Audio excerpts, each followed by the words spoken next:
If there is going to be a chain split, I would expect it to happen this Saturday. On August 8th, Bitcoin split into two chains. Not as a metaphor, two different blocks, the same height, found by two different miners, both claiming to be the same block.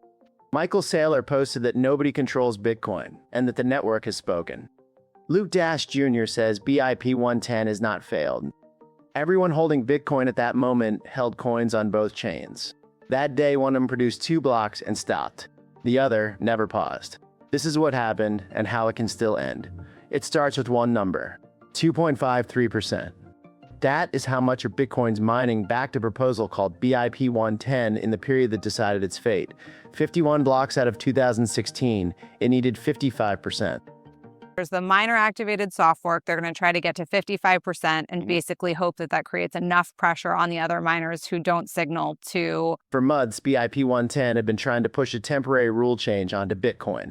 Strict limits on non-monetary data for about 1 year, activated not by asking permission, but by nodes enforcing it. 32 bytes, the op return data limit right now is 80 bytes, right? Well, as of V30, there's no limit. Well, right. At a height fixed in the proposal itself, every node enforcing BIP-110 would reject any block that did not signal. No extensions, no delay. The deadline arrived on Saturday. Antpool, one of the largest mining pools on Earth, mined that block without the signal. A perfectly normal block. To every enforcing node, an invalid one, thrown in the trash on arrival. That is the whole mechanism, by the way. Every synced full node has one chain it treats as real. And to that node, the other block is either a stale leftover or something it refuses outright. On the enforcing side, a crew of miners called Roughnecks, mining through the ocean pool, produced a rival block at the exact same height, carrying the signal. At that moment, the split became physical. Two chains, both descending from the same parent block, each followed as the one true Bitcoin by its own side.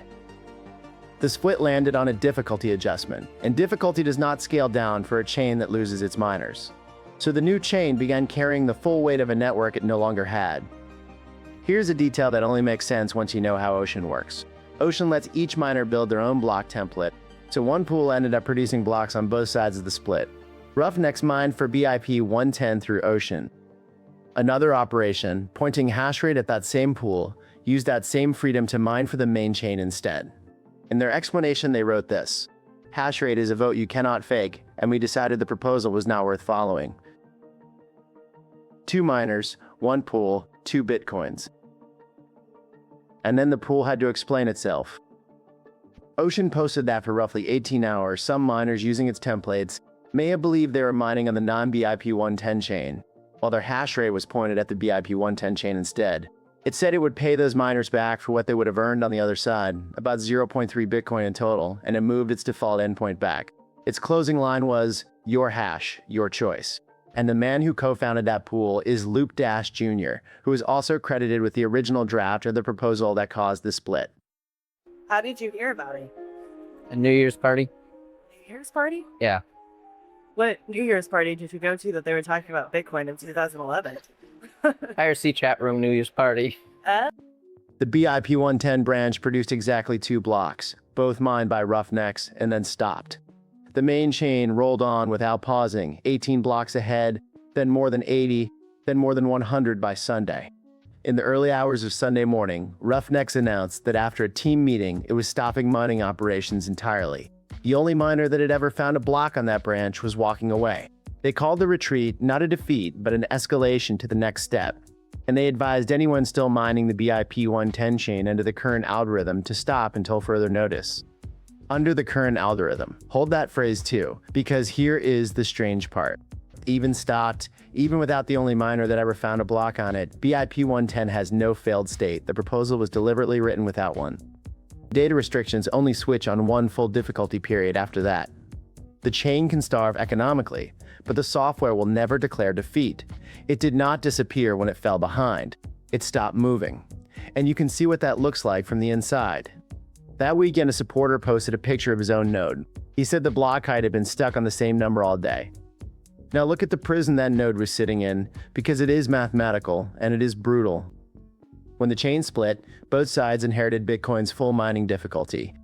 The main chain has that hash rate. The minority chain had a sliver, and then almost none. Bitcoin only recalculates difficulty every 2016 blocks, and there is no shortcut. The minority chain must grind out all 2016 at full difficulty before it gets any relief. Michael Saylor put the branch at 0.15% of Bitcoin's hash power and the wait for that first adjustment at about 25 years. And even then, the rules cap how far difficulty can fall in one step. A Bitcoin improvement proposal is just a document until an editor gives it a number and merges it. He was one of those editors. Hours after Roughnecks walked away, another editor filed a motion to remove him, arguing he had used that authority to favor a proposal he helped create. About 26 hours later, it was done. The removal itself was a single deleted line, striking his name from the document that lists who the editors are. He called them false accusations, said he had followed the process consistently for years, called it an abuse of power by Core, and said they had no authority to do it. That same week, he stepped back from the mining pool. In his words, he was taking a sabbatical from Ocean as chairman and chief technology officer, turning his immediate focus to working on Bitcoin and open source projects. He said he believed that was the best use of his time and in the best interest of Bitcoin's long-term health. He made his position on the main chain unmistakable. He wrote that it is in fact a contentious hard fork attempt. Exactly what SegWit2x and Bitcoin Cash would have looked like if the miners went along with them. In the official repository, BIP-110 is now marked closed. He raised Bitcoin Cash himself, so it is worth looking at what actually happened to it. On the 1st of August 2017, a group of miners and developers began producing blocks the rest of the Bitcoin network considered invalid, and Bitcoin Cash was born. Anyone holding Bitcoin at that moment held coins on both chains. Was just one single year ago, back when there was only one Bitcoin at that point. In November 2018, Bitcoin Cash split again, and Bitcoin SV came out of it. Did you want Questions from the audience? sushi? In April 2019, Binance delisted Bitcoin SV, and Kraken and Shapeshift followed. Binance's chief executive called Craig Wright a fraud. Bitcoin Cash is still running today, and it uses the same mining algorithm as Bitcoin, which means any of Bitcoin's mining machines could point at it this afternoon. Less than 1% of Bitcoin's hash rate does. And the two men most associated with those two chains have spent the years since in court.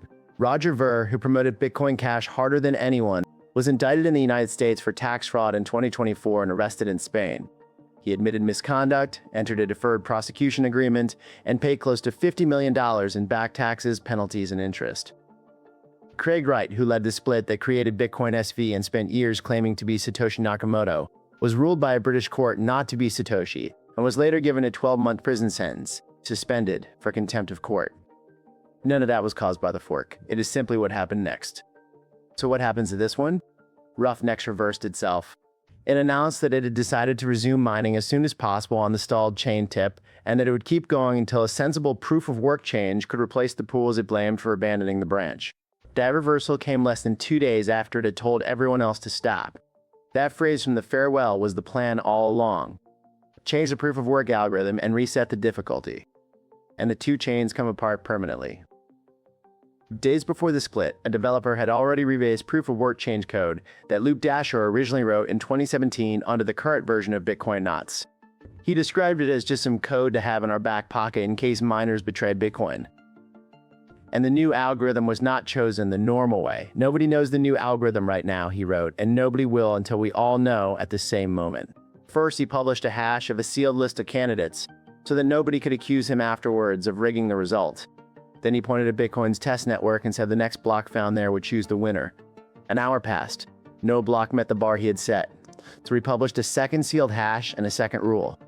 Take the last character of every test block for a short window, add them together, and read the final digit.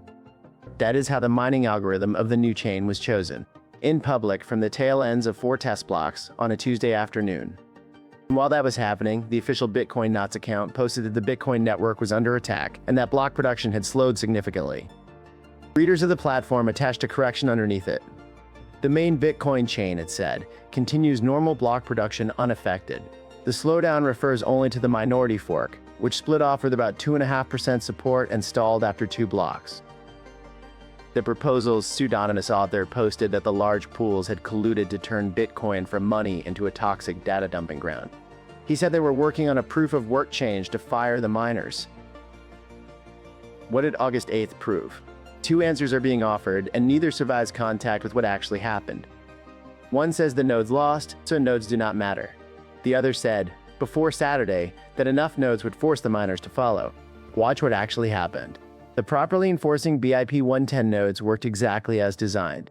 They rejected the non-signaling blocks their owners told them to reject. Nobody forced those nodes onto the other chain, and nobody ever could. What those nodes could not do was make the rest of the world value their chain. So here's what the week actually showed. A node chooses which rules to accept. A miner chooses where to spend energy. A holder chooses which asset to keep. An exchange chooses which deposits to credit. Your node gives you sovereignty over the Bitcoin you accept. It does not give you authority over the Bitcoin everybody else accepts. Bitcoin is the place where enough of those independent choices land on the same rules. There is no vote to win. There is no ruler to petition. Adam Back, who opposed the proposal, told its supporters months in advance to fork off and find out. Adam Back starting a chain here saying fork off and find out. They forked off.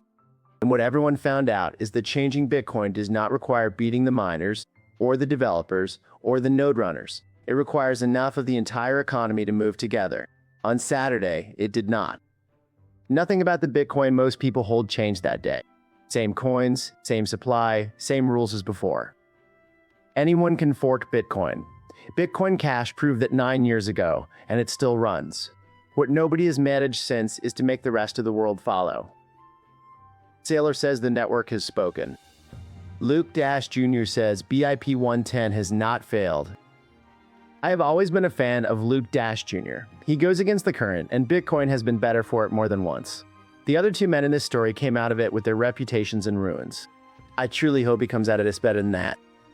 One of the longest tenured Bitcoin core developers, contributing since 2011.